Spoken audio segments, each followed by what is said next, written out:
عبادتیں صرف جائے نماز پر ہی نہیں ہوتی، بلکہ عبادتیں میٹھی زبان، دھیمے لہجے اور ہمدردانہ اور عاجزانہ رویوں سے بھی ہوتی ہے۔ گناہ گونگے نہیں ہوتے۔ جب بھی انہیں موقع ملتا ہے وہ مکافات عمل کی لاٹھی ہاتھ میں پکڑے ایک دم ہی اس انسان کے سر پر آ برستے ہیں۔ یہ وہ خدا کی لاٹھی ہوتی ہے جو بے آواز ہوتی ہے، لیکن انسان کے ہوش لمحوں میں ہی ٹھکانے لگا دیتی ہے۔ بس اتنی بات ذہن نشین کر لیں کہ آپ تنہا نہیں ہیں، اگرچہ ساری دنیا بھی آپ سے منہ موڑ لے، یہاں تک کہ آپ کے اپنے بھی ساتھ چھوڑ دیں، تب بھی آپ اللہ پاک کو ہمیشہ ہی اپنے ساتھ پائیں گے۔ زندگی کے حسین لمحات واپس نہیں آتے، لیکن اچھے لوگوں سے تعلقات اور ان سے وابستہ اچھی امیدیں دلوں میں زندہ رہتی ہیں۔ توڑنا بہت آسان ہے، چاہے وہ بھروسہ ہو، مان ہو یا دل ہو۔ احساس اس وقت ہی ہوتا ہے جب مکافات عمل کی صورت میں کوئی ایسا کرے، لہٰذا توڑنے سے بہتر ہے جوڑ کر رکھیں۔ خوشیاں اگر پیسوں سے حاصل ہوتیں تو یقین کریں کبھی کوئی غریب کا بچہ خوش نہ ہوتا۔ لوگوں کے لیے ایک کھلی کتاب نہ بنیں، ہر کسی کو اپنا سمجھ کر اپنے راز نہ بتائیں، دوسروں کے لیے اپنی ذات کے پردے نہ کھولیں، کیونکہ لوگ آپ کو جاننے کے بعد آپ کی عزت اور احترام کرنا کم کر دیتے ہیں۔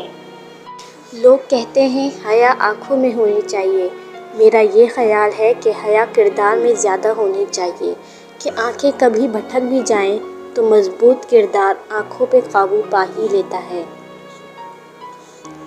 چھوٹی چھوٹی غلطیوں سے رشتے ختم نہیں کرنے چاہیے، یہاں کوئی بھی پرفیکٹ نہیں، سب میں ہی غلطیاں ہوتی ہیں، رشتے تو نبھائے جاتے ہیں بہت کچھ برداشت کر کے اور بہت کچھ درگزر کر کے۔ ہر تباہی کے لیے کسی کی بددعا ضروری نہیں ہوتی، کسی کا صبر بھی آپ کو تباہ و برباد کر سکتا ہے۔ ہر وہ شخص جو آپ کی زندگی میں قدم رکھتا ہے اس کے آنے کا کوئی نہ کوئی سبب ہوتا ہے۔ کچھ آپ کو محبت کرنا سکھا دیتے ہیں، کچھ لوگ محبت نبھانا سکھا دیتے ہیں، کچھ صبر کرنا سکھا دیتے ہیں تو کچھ خواب دیکھنا، اور کچھ لوگ انہی خواب کو پورا کرنے کا حوصلہ دے جاتے ہیں۔ بعض اوقات ہم انہی لوگوں کے ہاتھوں مذاق بنواتے ہیں جن کو ہم کمزور لمحوں میں اپنی ذات کی سچائیاں سونپ دیتے ہیں۔ اگر قسمت میں آدھی روٹی ہے تو چھین کر پوری بھی کھا لو گے تو الٹی آ جائے گی، کبھی نصیب سے زیادہ ہضم نہیں ہوتا، پھر وہ چاہے روٹی ہو یا محبت۔ مرد جب کمانے نکلتا ہے تو کبھی کبھی ذلت بھی یہ سوچ کر برداشت کر لیتا ہے کہ وہ جنہیں گھر کی چار دیواری میں چھوڑ کر آیا ہے وہ عزت کی زندگی گزار سکیں۔ مرد وہ ہستی ہے جو چھوٹی عمر سے لے کر تختہ غسل تک دوسروں کے خاطر جیتا ہے۔ نہ دیر سے ملتا ہے اور نہ ہی جلد، بس اللہ پاک کی رضا کے مطابق ملتا ہے، اور بے شمار ملتا ہے جب تم اللہ پاک کی رضا میں راضی ہو جاتے ہو۔ سب چھوٹ جائے مگر اللہ پاک سے رابطہ نہیں چھوٹنا چاہیے۔ اگر خود چل کر اللہ کی طرف نہیں جاؤ گے تو وہ غم بیچ کے تمہیں اپنی طرف رجوع کرا لے گا۔ تم سے زیادہ تمہارا رب تم سے محبت کرنے والا ہے، تو لوٹ آؤ اپنے رب کی طرف کہ دلوں کا سکون اللہ پاک ہی کے ذکر میں ہے۔